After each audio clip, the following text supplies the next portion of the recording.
আচ্ছা, অন্তর্বর্তীকালীন সরকার যদি ডিভাইড করে থাকে রাজনীতিবিদদের বা রাজনৈতিক দলগুলোর, আমি নিরপেক্ষভাবে বলছি, ধরেন অন্তর্বর্তীকালীন সরকার প্ল্যান করছে উনি ডিভাইড করবেন, উনি একটা প্রবলেম ক্রিয়েট করবেন, ওনারা বুঝলেন না কেন? এই যে ডিভাইড করতেছে এইটা যদি ওনারা না বোঝেন তাতে একটা অরাজনৈতিক ব্যক্তির কাছে ধরাশায়ী।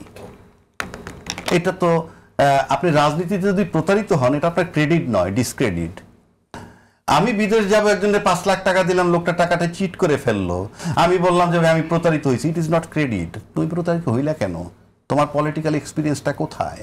সেই জন্য আমি বলছি আমি তার সুনাম করছি না। এখন সে তো চেষ্টা করবেই, কারণ সে 14, 15, 16 মাস যে আজকে টিকে আছে আমরা জানি যে আশ্চর্য লাগে কেমনি টিকে আছে। না আছে তার সাথে রাজনৈতিক দল, না আছে প্রশাসন, তারপরে সে আছে। এখন বিনয়ের সাথে আমি 2-4টা কথা বলবো। বলছে এই অন্তর্বর্তীকালীন সরকার এই সংবিধান মোতাবেক সবকিছু করছেন, এর বাইরে যাওয়ার সুযোগ নাই। প্রথম কথা হলো অন্তর্বর্তীকালীন সরকার যে নামটা ওইটাই আমার সংবিধানে নাই। যার নাম যে বইটায় নাই সে ওটা চালাইতে পারবে, তার কোনো রাইটই নাই। ওটা চালাইতে হলে নির্বাচিত প্রধানমন্ত্রী চালাইতে হবে। দ্বিতীয় কথা হইলো আমরা মুখে যাই বলি গ্রাহ্য করি, ইনফ্যাক্ট ইন অ্যাকশনও অগ্রাহ্য করছি। কেমনে? গণভোট সংবিধানে নাই। নিশ্চিত করে বলতে পারি 2026-এর ফেব্রুয়ারিতে নির্বাচন হবে, সেইটা ওই সংবিধানে কোনোভাবেই দেখাইতে পারবে না আমাকে কেউ যেটা আছে। কিন্তু দুটোই চলছে। 2026 সালের ফেব্রুয়ারিতে সংসদ নির্বাচন হবে এবং গণভোট হবে, দুইটার কোনোটাই সংবিধান পারমিট করে না, কিন্তু করছি, মেনে নিচ্ছি। এখন এটা যদি জোড়াতালির ব্যাপার হয়, আমার কাছে এই মুহূর্তে মনে হচ্ছে যে শেখ হাসিনা সংবিধানটা যেভাবে বানায় রাখছে, যে অবস্থায় রাখছে, ইনশাআল্লাহ তাআলা যদি এইটাকে সঠিকভাবে করে, সবাই খালি একটা কথাই বলে সংসদে গিয়ে আমরা রেটিফাই করে ফেলবো, সংসদে গিয়ে রেটিফাই করে ফেলবো। সংসদে যাচ্ছেন কিভাবে? যাওয়ার প্রক্রিয়াটাই তো আপনি ওই সংবিধান দিয়ে কাভার করতে পারতেছেন না। যাচ্ছেন ইউনূস সংবিধানে, যেটা ইউনূসের মাথা দিয়ে বেরোয় আসছে। এখন ফাইনালি সবাই দিয়ে অ্যাপ্রুভাল করাইলো কি? গণভোট হবে, সংসদ নির্বাচন হবে, সেটা মেনে নিয়ে আপনারা যাচ্ছেন। তারপরে যদি গণভোটটা, অর্থাৎ জুলাই, এই গণভোটের যে জুলাইয়ের আইনি স্বীকৃতি, এটা তো যাওয়াই প্রয়োজন ছিল না। সবাই যেহেতু জুলাই চেতনার পক্ষে এবং জুলাই আন্দোলন করেছে, তারপর ওইখানে যাওয়াটার মানে হচ্ছে যে জুলাই আন্দোলনটাকে কেউ মানে, কেউ মানে না। এই একটা জায়গায় তো একমত হতে পারিনি আমরা, তাহলে আমরা ভবিষ্যতে কি চিন্তা করব? শুধু এই সিম্পল কোশ্চেন যে আমরা জুলাই সনদের আইনি স্বীকৃতির ব্যাপারে এখনো যেহেতু একমত হতে পারিনি, 1 নম্বর। 2 নম্বর হলো এই জুলাই সনদে যদি না ভোট পড়ে এটা হবে আরো বেদনাদায়ক, কারণ তো রাজনৈতিক দলরাই তো ভোট দিবে, তার সাথে যারা দলবিহীন লোক কিছু আছে।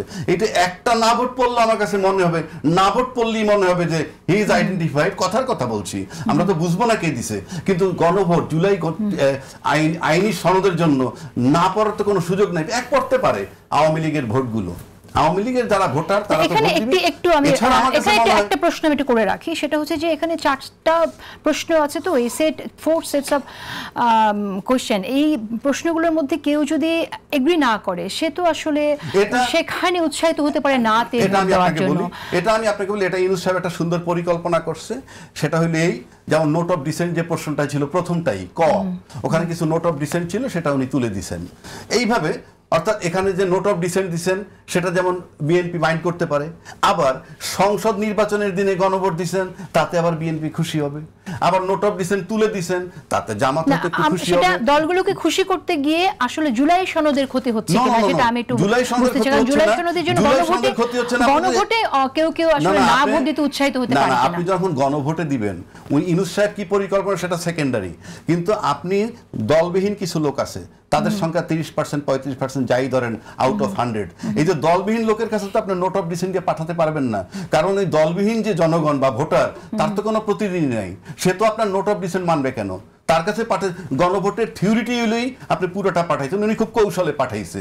এখানে হ্যাঁ বা না বলবেন। নোট অফ ডিসেন্ট একটা দলের, সেটা তো দলবিহীন যে জনগণ তার জন্য অ্যাপ্লিকেবল না, কাজী ভোটে গেলে শেষ করে দিতে হবে। আরেকটি প্রসঙ্গ আছে খুব সংক্ষেপে, যদি আপনি বলেন যে গণভোটে হ্যাঁ জয়যুক্ত হোক বা না জয়যুক্ত হোক, আলটিমেট পার্লামেন্টে যারা ইলেক্টেড প্রতিনিধি তাদের পাওয়ার তো বেশি জনগণের প্রতিনিধি হিসেবে। এটা যখন গণভোট করবেন, আপনি যখন গণভোট করবেন, গণভোটে হ্যাঁ যদি জয়যুক্ত হয়, না হলে তো নাই, সেটা ভিন্ন কথা।